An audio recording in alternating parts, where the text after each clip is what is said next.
Johnny comes marching home, sung by Mr. John Farrell.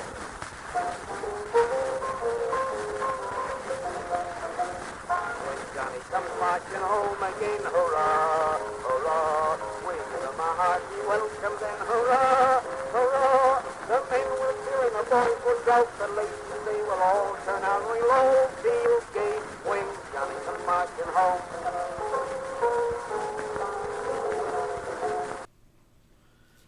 Hello everyone, welcome back to A People's Historian, the show where we read about half an hour of history together.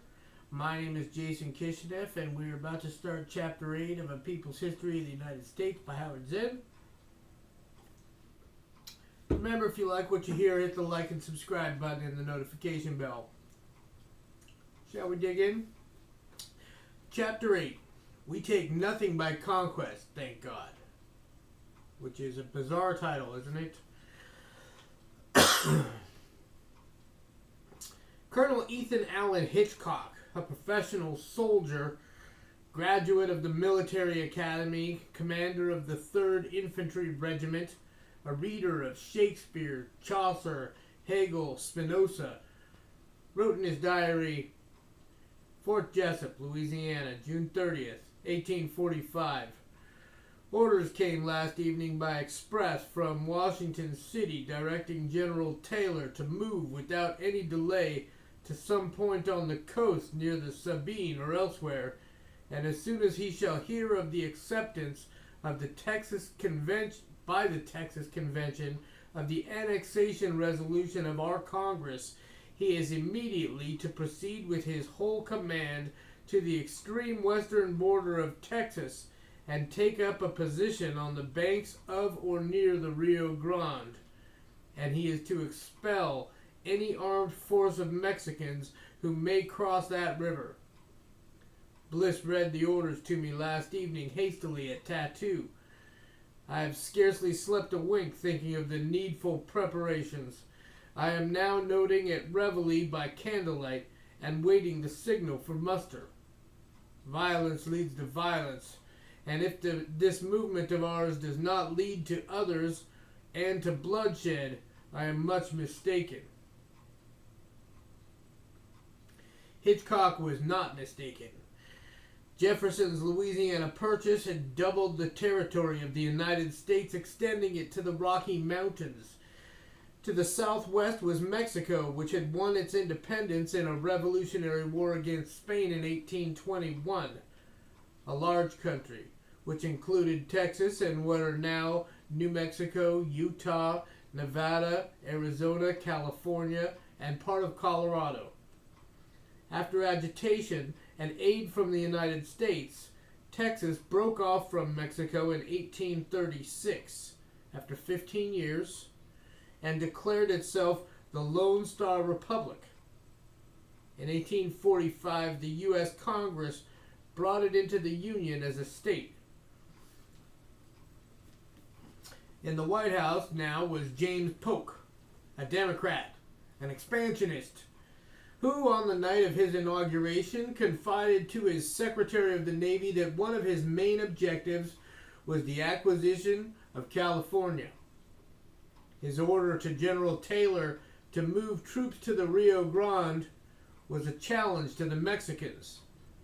And why do we say Rio Grande and not Rio Grande?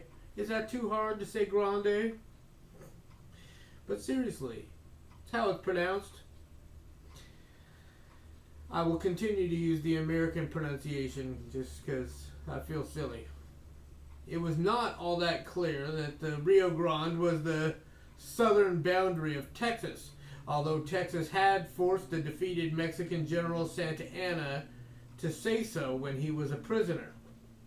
The traditional border between Texas and Mexico had been the Nueces River about 150 miles to the north, and both Mexico and the United States had recognized that as the border.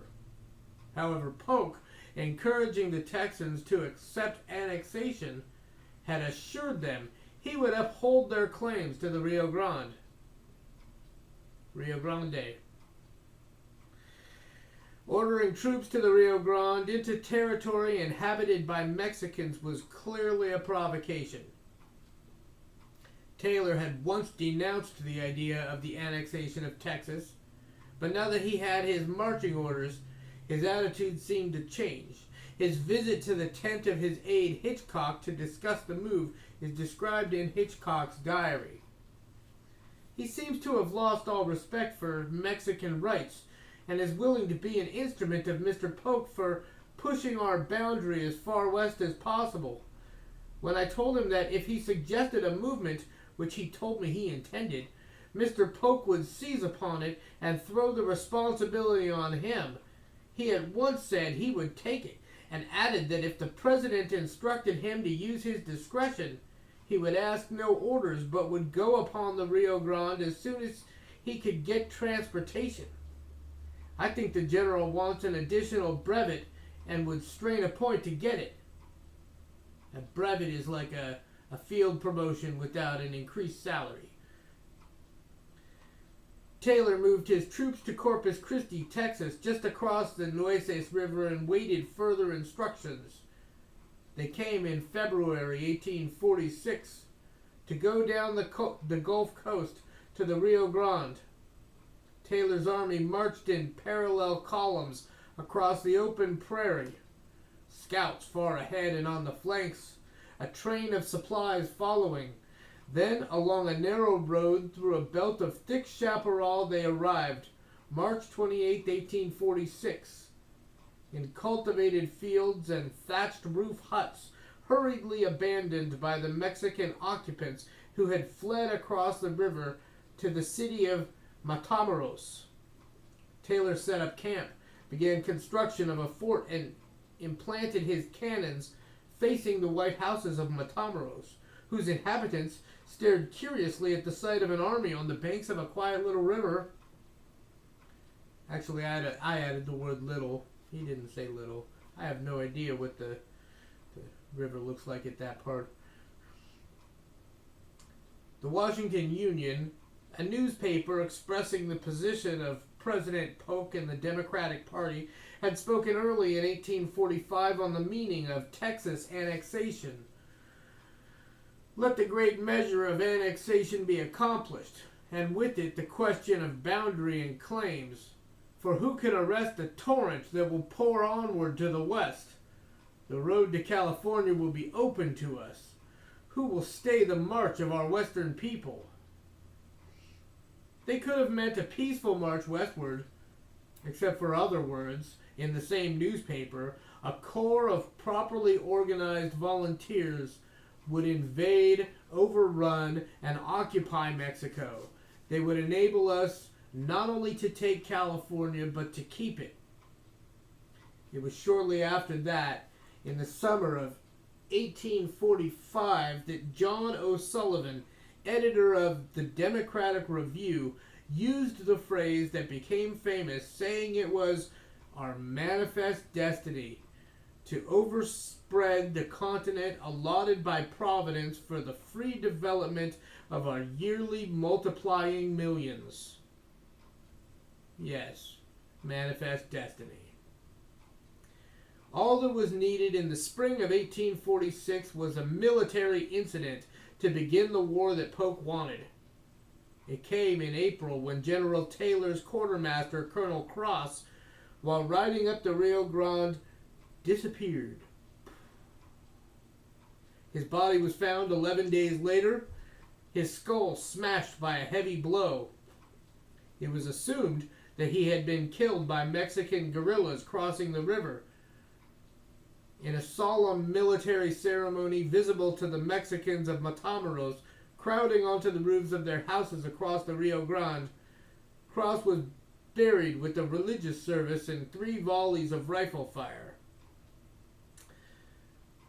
The next day, April 25th, a patrol of Taylor's soldiers was surrounded and attacked by Mexicans and wiped out. 16 dead, others wounded, the rest captured. Taylor sent a message to the governors of Texas and Louisiana asking them to recruit 5,000 volunteers. He had been authorized to do this by the White House before he left for Texas, and he sent a dispatch to Polk. Hostilities may now be considered as commenced. The Mexicans had fired the first shot, but they had done what the American government wanted, according to Colonel Hitchcock, who wrote in his diary even before those first incidents, "I have said from the first that the United States are the aggressors. We have not one particle of right to be here. It looks as if the government sent a small force on purpose to bring on a war, so as to have a pretext for taking California and as much of this country as it chooses. For whatever becomes of this army, there is no doubt of a war between the United States and Mexico. My heart is not in this business, but as a military man, I am bound to execute orders." And before those first clashes, Taylor had sent dispatches to Polk which led the president to note that the probabilities are that hostilities might take place soon. On May 9th, before news of any battles, Polk was suggesting to his cabinet a declaration of war based on certain money claims against Mexico and on Mexico's recent rejection of an American negotiator named John Slidell. Polk recorded in his diary what he said in that cabinet meeting. "I stated that up to this time, as we knew, we had heard of no open act of aggression by the Mexican army, but that the danger was imminent that such acts would be committed. I said that in my opinion we had ample cause of war and that it was impossible that I could remain silent much longer, that the country was excited and impatient on the subject." The country was not excited and impatient, but the president was. When the dispatches arrived from General Taylor telling the casualties from the Mexican attack, Polk summoned the cabinet to hear the news, and they unanimously agreed he should ask for a declaration of war. Polk's message to Congress was indignant. "The cup of forbearance has been exhausted even before the recent information from the frontier of the Del Norte," the Rio Grande. "But now, after reiterated menaces, Mexico has passed the boundary of the United States, has invaded our territory and shed American blood upon the American soil. As war exists, notwithstanding all our efforts to avoid it, exists by the act of Mexico herself, we are called upon by every consideration of duty and patriotism to vindicate with decision the honor, the rights, and the interests of our country." Polk spoke of the dispatch of American troops to the Rio Grande as a necessary measure of defense. As John Schrader says, "Indeed, the reverse was true. President Polk had incited war by sending American soldiers into what was disputed territory, historically controlled and inhabited by Mexicans. Congress then rushed to approve the war message." Schrader comments, "The disciplined Democratic majority in the House responded with alacrity and high-handed efficiency to Polk's May 11th war recommendations. The bundles of official documents accompanying the war message, supposed to be evidence for Polk's statement, were not examined, but were tabled immediately by the House. Debate on the bill providing volunteers and money for the war was limited to 2 hours, and most of this was used up reading selected portions of the tabled documents, so that barely a half hour was left for discussion of the issues. The Whig Party was presumably against the war in Mexico, but it was not against expansion. The Whigs wanted California, but preferred to do it without war. As Schrader puts it, theirs was a commercially oriented expansionism designed to secure frontage on the Pacific without recourse to war. Also, they were not so powerfully against the military action that they would stop it by denying men and money for the operations. They did not want to risk the accusation that they were putting American soldiers in peril by depriving them of the materials necessary to fight. The result was that Whigs joined Democrats in voting overwhelmingly for the war resolution, 174 to 14. The opposition was a small group of strongly anti-slavery Whigs, or a little knot of ultraists, as one Massachusetts congressman who voted for the war measure put it. In the Senate, there was debate, but it was limited to one day, and the tactics of stampede were there repeated, according to historian Frederick Merck. The war measure passed 40-2, Whigs joining Democrats. Throughout the war, as Schrader says, the politically sensitive Whig minority could only harry the administration with a barrage of verbiage while voting for every appropriation which the military campaigns required. The newspaper of the Whigs, the National Intelligencer of Washington, took this position. John Quincy Adams of Massachusetts, who originally voted with the stubborn 14, later voted for war appropriations. Abraham Lincoln of Illinois was not yet in Congress when the war began, but after his election in 1846, he had occasion to vote and speak on the war. His spot resolutions became famous. He challenged Polk to specify the exact spot where American blood was shed on the American soil. But he would not try to end the war by stopping funds for men and supplies.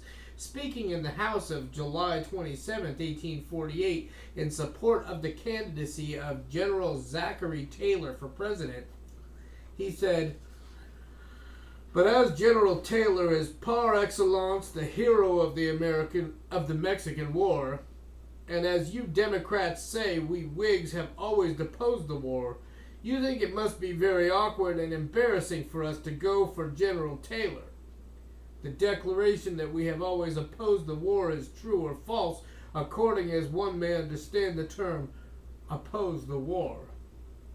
If to say the war was unnecessarily and unconstitutionally commenced by the President be opposing the war, then the Whigs have very generally opposed it. The marching an army into the midst of a peaceful Mexican settlement, frightening the inhabitants away, leaving their growing crops and other property to destruction, to you may appear a perfectly amiable, peaceful, unprovoking procedure, but it does not appear so to us. But if when the war had begun and had become the cause of the country, the giving of our money and our blood in common with yours was support of the war, then it is not true that we have always opposed the war. With few individual exceptions, you have constantly had our votes here for all the necessary supplies." A handful of anti-slavery congressmen voted against all war measures, seeing the Mexican campaign as a means of extending the southern slave territory. One of these was Joshua Giddings of Ohio, a fiery speaker, physically powerful, who called it an aggressive, unholy, and unjust war. He explained his vote against supplying arms and men. "In the murder of Mexicans upon their own soil, or in robbing them of their country, I can take no part either now or hereafter. The guilt of these crimes must rest on others. I will not participate in them." Giddings pointed to the British Whigs who, during the American Resolution, announced in Parliament in 1776 that they would not vote supplies for a war to oppress Americans. After Congress acted in May of 1846, there were rallies and demonstrations for the war in New York, Baltimore, Indianapolis, Philadelphia, and many other places. Thousands rushed to volunteer for the army. The poet Walt Whitman wrote in the Brooklyn Eagle in the early days of the war, "Yes, Mexico must be thoroughly chastised. Let our arms now be carried with the spirit which shall teach the world that while we are not forward for a quarrel, America knows how to crush as well as how to expand. Accompanying all this aggressiveness was the idea that the United States would be giving the blessings of liberty and democracy to more people. This was intermingled with ideas of racial superiority, longings for the beautiful lands of New Mexico and California, and thoughts of commercial enterprise across the Pacific. This sounds like any other war, right? This is what we always do when we ramp up, we manufacture consent for war. Speaking of California, the Illinois State Register asked, shall this garden of beauty be suffered to lie dormant in its wild and useless luxuriance? Myriads of enterprising Americans would flock to its rich and inviting prairies. The hum of Anglo-American industry would be heard in its valleys. Cities would rise upon its plains and sea coast, and the resources and wealth of the nation be increased in an incalculable degree. The American Review talked to Mexicans yielding to a superior population, insensibly oozing into her territories, changing her customs, and outliving, outtrading, exterminating her weaker blood. The New York Herald was saying in 1847, the universal Yankee nation can regenerate and disenthrall the people of Mexico in a few years, and we believe it is part of our destiny to civilize that beautiful country.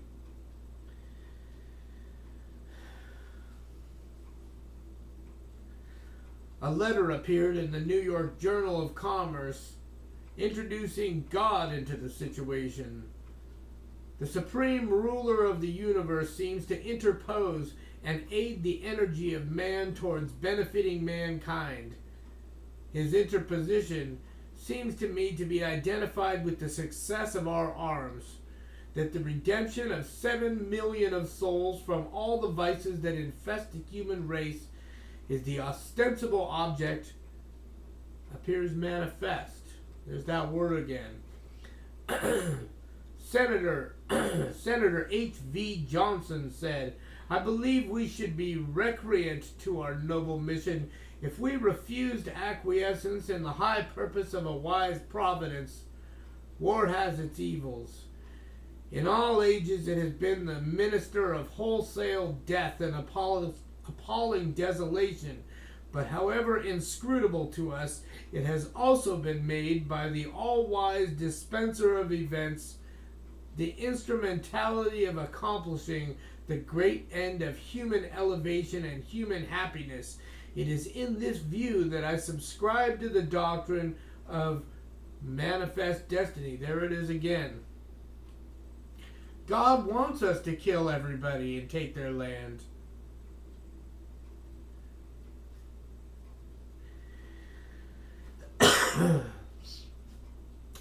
The Congressional Globe of February 11th, 1847 reported, Mr. Giles of Maryland, I take it for granted that we shall gain territory and must gain territory before we shut the gates of the temple of Janus. We must march from ocean to ocean. We must march from Texas straight to the Pacific Ocean and be bounded only by its roaring wave. It is the destiny of the white race. It is the destiny of the Anglo-Saxon race. The American Anti-Slavery Society, on the other hand, said the war was waged solely for the detestable and horrible purpose of extending and perpetuating American slavery throughout the vast territory of Mexico. The 27-year-old Boston poet and abolitionist James Russell Lowell began writing satirical poems in the Boston Courier. They were later collected as the Biglow Papers, if you want to look that up, B-I-G-L-O-W, Biglow Papers. In them, a New England farmer, Hosea Biglow, spoke in his own dialect on the war. As for war, I call it murder. There you have it, plain and flat. I don't want to go no further than my testament for that. They may talk o' freedom's airy, till they're pupple in the face. It's a grand gret cemetery for that hearthrights of our race. They just want this Californy so's to lug new slave states in, to abuse ye and to scorn ye, and to plunder ye like sin. The war had barely begun the summer of 1846 when a writer, Henry David Thoreau, who lived in Concord, Massachusetts, refused to pay his Massachusetts poll tax, denouncing the Mexican War. He was put in jail and spent one night there. His friends, without his consent, paid his tax and he was released. 2 years later, he gave a lecture, Resistance to Civil Government, which was then printed as an essay, Civil Disobedience. You know, real quick, before I go on, 2 years later, I mean, clearly he did pay his tax the next year, right? And maybe the year after, so that he could be giving this lecture. All right. His lecture, Civil Disobedience.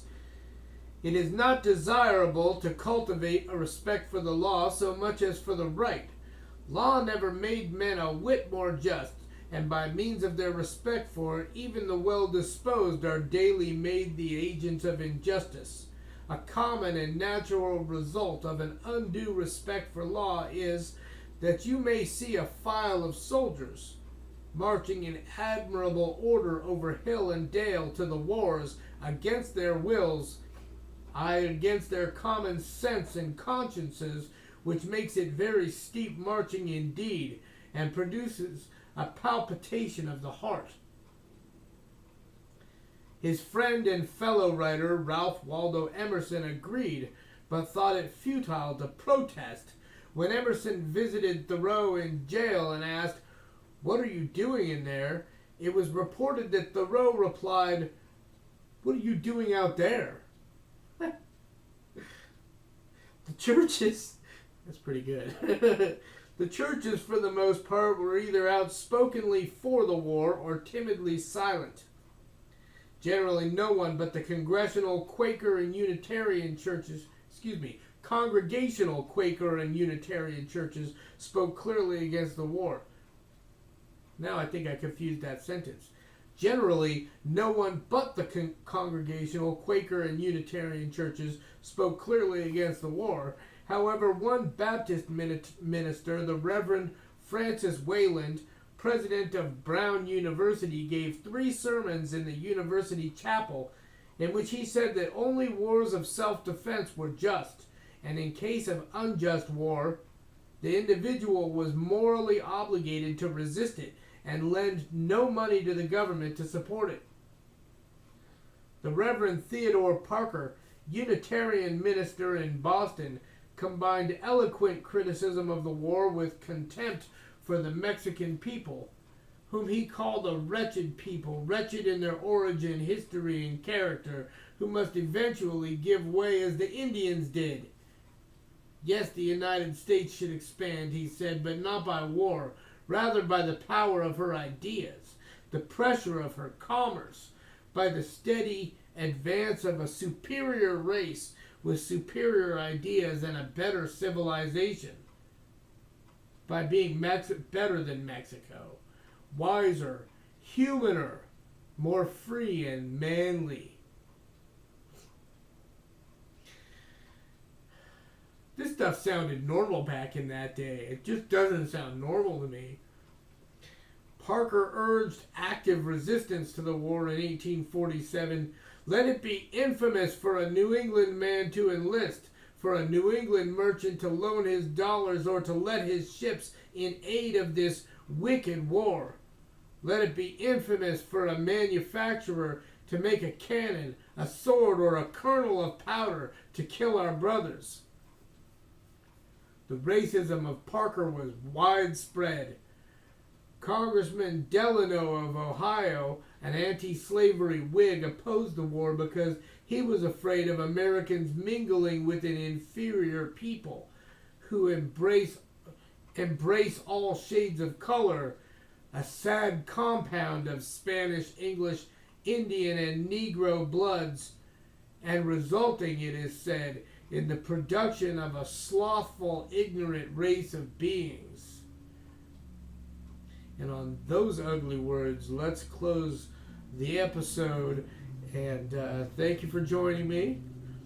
I hope you'll join me next time. And hit that like and subscribe button. Till then.